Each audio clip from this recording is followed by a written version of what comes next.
かつよう. At work and school, it comes up when talking about time and data.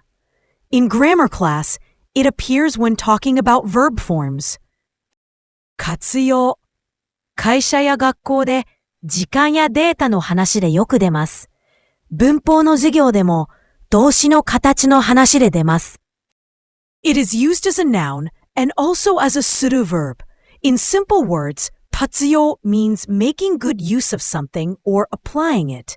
In grammar, it means how verb or adjective forms change. 物や時間をうまく使うこと、または応用することです。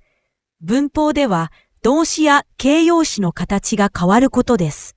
The first kanji means life and activity.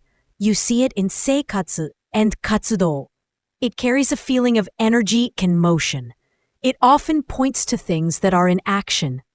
The second kanji means use or purpose. You see it in ryo and yoji. It is about putting something to work. It often focuses on practical needs.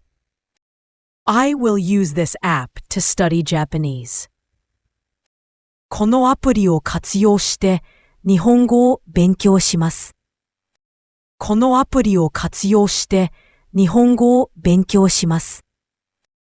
Make good use of your time. 時間を上手に活用しましょう。時間を上手に活用しましょう。We use tablets at school.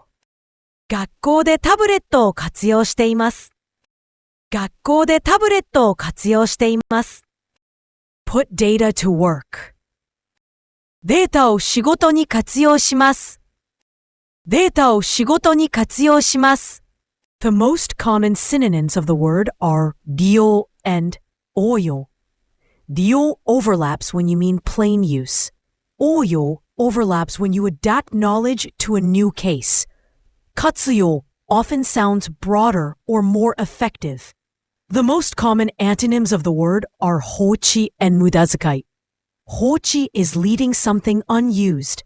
無駄遣い is using something wastefully.